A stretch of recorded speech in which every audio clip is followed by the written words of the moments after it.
हमारे संजय जी, अध्यक्ष जी और कथा में सहयोग कर रहे सभी सबलपुर, माड़र, अगल बगल गांव के सभी भगवत चरण अनुरागी सज्जनों, श्रद्धामयी माताएं बहनें, छोटे छोटे बालक बालिकाएं और इस कथा में विशेष रुचि रख रहे इस ग्राम के समस्त भगवत अनुरागी सज्जनों, आज भगवान की मंगलमयी कृपा से श्री राम कथा का अंतिम दिवस और अंतिम बेला में आप सबका अभिनंदन करते हुए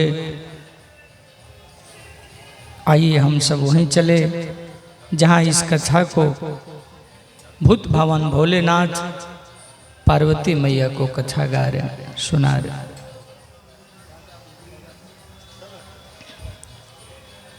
आज श्री राम कथा ज्ञान यज्ञ का बड़ा ही सार कथा है। 8 दिन जो सुने उसका निचोड़ है, उसका रहस्य है।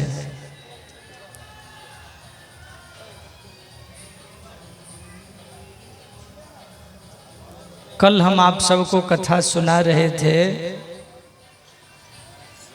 थोड़ा थोड़ा हमको बताइएगा, भूल गए हैं हम। कहाँ कथा पहुंच गया था? हाँ, हनुमान जी। नहीं बताइएगा तो कथा आगे नहीं बढ़ेगा। हाँ?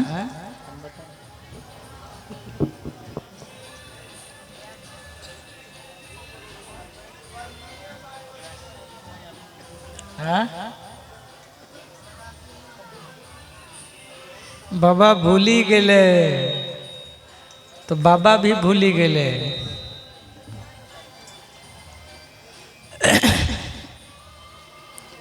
कल सबरी मैया के आश्रम से भगवान आगे बढ़े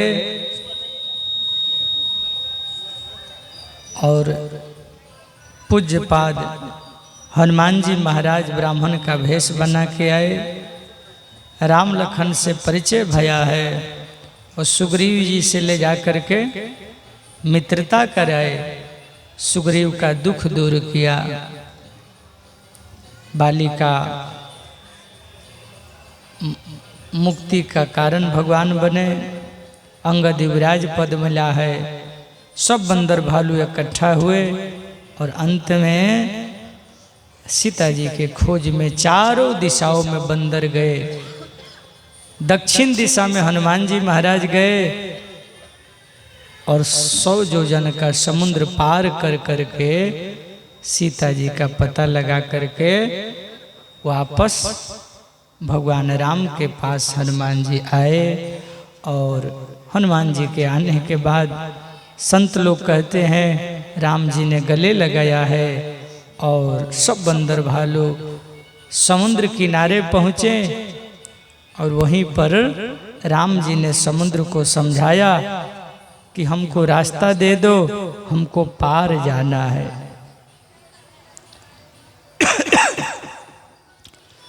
3 दिन का अनशन हुआ है और उसी अनशन के बीच में रावण का भाई विभीषण अपने भाई को समझाने गया था, भाई नहीं माना, तो आज भगवान के शरण में आ गया। मन में सोचते जा रहा है कि जिन चरणों को भरत जी मन में ला के रखे हैं, जिन चरणों को संत लोग ध्यान धरते हैं, उन्हीं चरण को आज चल करके मैं भी दर्शन करूंगा। और जिन पायन के पादुकनी भरतु रहे मन लाय, ते पद आज बिलोकियऊ इन नयननि अब जाए। इन्हीं नैनों से जाकर के दर्शन करूंगा। भगवान से मिला, भगवान ने स्वीकार किया और प्रेम दिया और अनशन पर बैठ करके मना रहे हैं कि रास्ता दे दो समुद्र, पर समुद्र नहीं माना। तो लक्ष्मण जी को नहीं रहा गया। अंत में राम जी क्रोधित हुए और कहने लगे, हे लक्ष्मण, धनुष बाण लेकर के आओ, यह समुद्र सुनने वाला नहीं है। सठ सन विनय कुटिल सन प्रीति, सहज कृपन सन सुंदर नीति। सठ के सामने कितनों हाथ जोड़िएगा, वो अपना सठता दुष्टता नहीं छोड़ेगा। उसके सामने विनय काम नहीं आता है, उसके सामने तो वही व्यवहार करना पड़ेगा जो वह कर रहा है। कहीं कहीं नम्रता, आपकी सरलता, आपका भोलापन को लोग मजाक समझ लेते हैं, फायदा उठा लेते हैं। प्रेम वहां दिखाइए जहां अगला प्रेमी हो। राम जी ने कहा, हे लक्ष्मण, धनुष बाण लाओ और आज पूरा समुद्र को सुखा दूंगा। विनय न मान खगेश सुनु डांटई पैनव नीचे।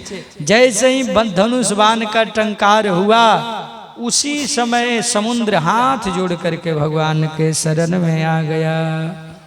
प्रभु क्षमा करिए, आप ही ने तो संसार को बनाया है और हम में थोड़ा सा जड़ता है, थोड़ा सा आलस है, तो आप ही का दिया हुआ है। सांप आपने बनाया तो सांप में विष है, तो आप ही ने तो विष दिया है। सांप को डंक मारने का आप ही ने तो उसको प्रकृति में वैसा बनाया है, इसमें सांप का क्या दोष है? जो जैसा है वैसा गुण प्रकृति है। भगवान ने कहा, ठीक है, पर रास्ता कैसे बनेगा? हमको लंका जाना है। समुद्र ने कहा, प्रभु इसका एक ही उपाय है। आप ही के बंदर भालू में दो ऐसे बंदर भालू हैं जिनके हाथों में ऐसा शक्ति है, जो पत्थर को छू देंगे वो पत्थर समुद्र में तैरने लगेगा, डूबेगा नहीं। क्या नाम है भैया उस हमारे सभा में? ऐसे कौन है? नल और नील दोनों भाई हैं, और इन्हीं से आप समुद्र में सेतु बनवाने का काम करिए। नाथ नील नल, नाथ नील नल कपिदौ भाई, लरिकाई ऋषि आशीष पाई, लरिकाई ऋषि आशीष पाई। ये बचपन में ही वरदान पा चुके हैं।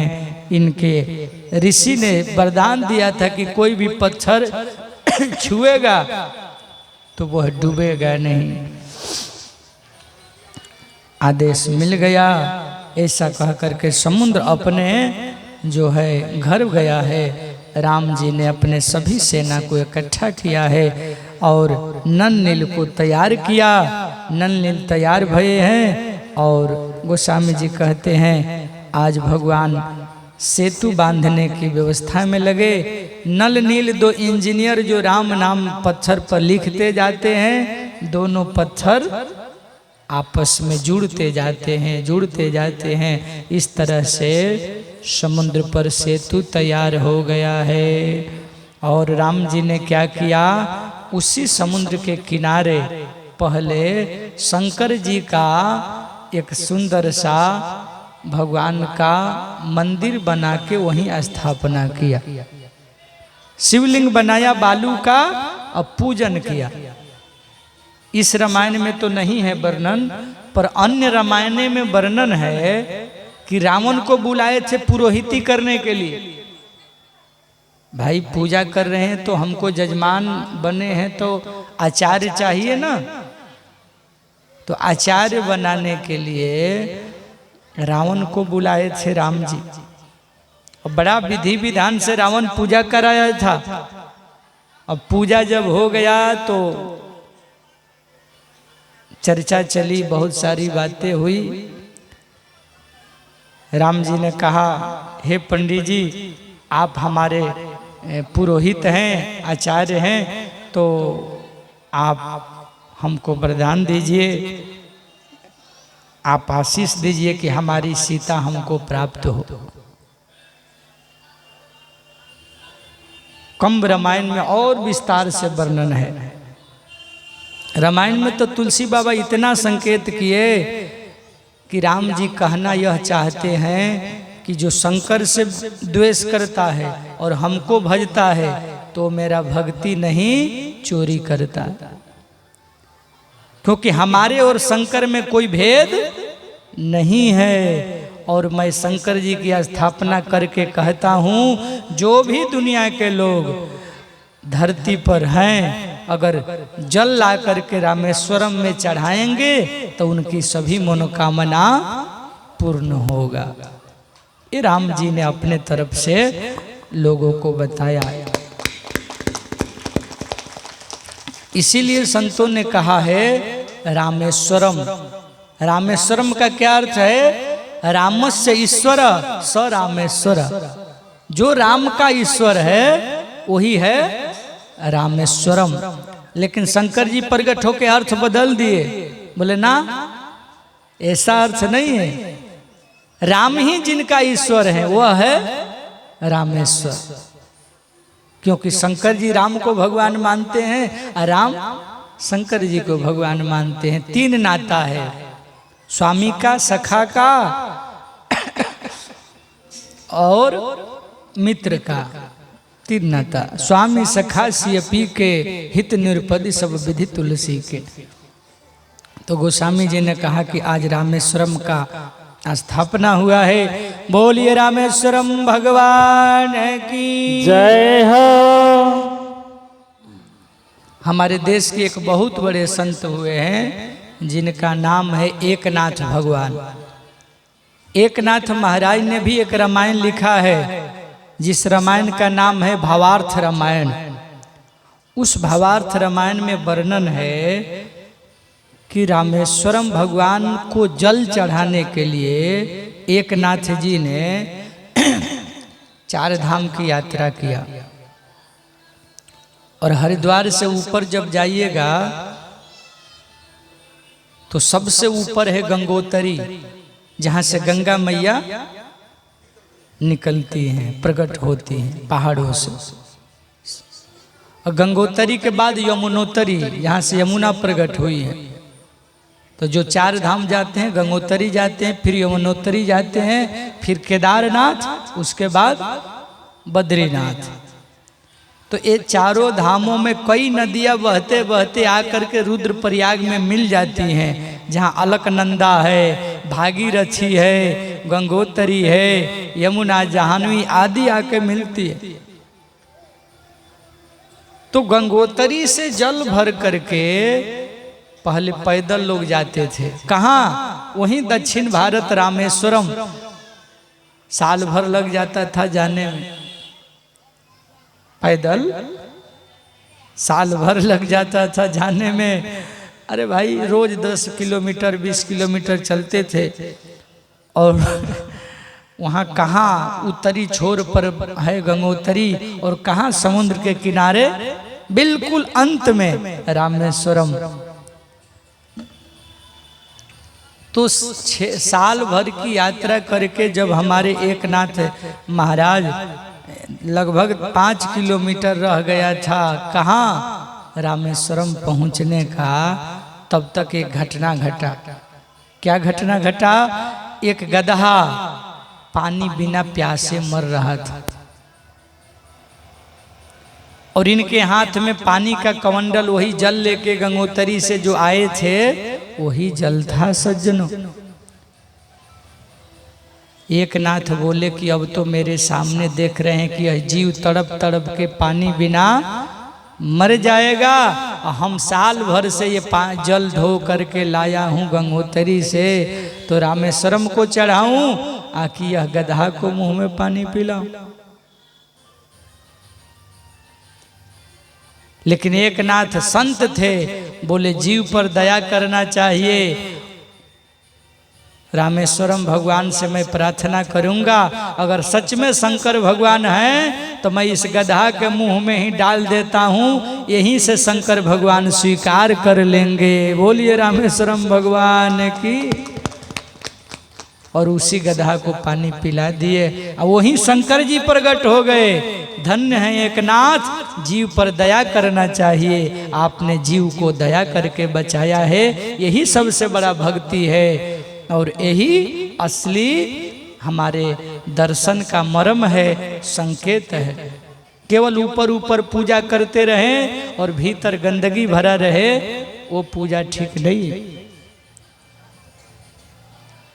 नियत ठीक होना चाहिए, कम ही पूजा हो पर दिल से साफ हो, मन में कपट ना हो, थोड़ा दिखावा कम ही हो तो चलेगा, पर माता पिता का सेवा हो, समाज का एक अच्छा काम करें, हम अच्छा नागरिक बने, पढ़ लिख करके कोई कला, कोई खेल कूद, कोई ज्ञान, कोई बोध, कोई समझ अपने जीवन में विकास करें।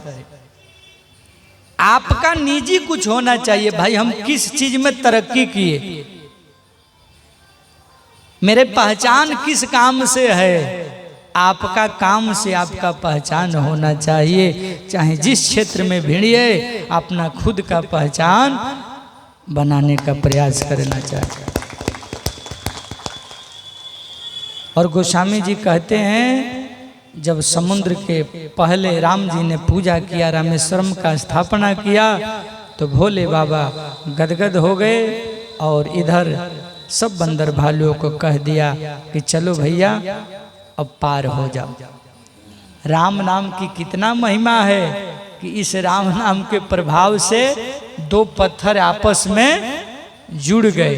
एक पत्थर में रा लिखते थे और एक पत्थर में माँ, दोनों जुड़ जाते थे। इसी तरह पुल बनते बनते बनते बन गया।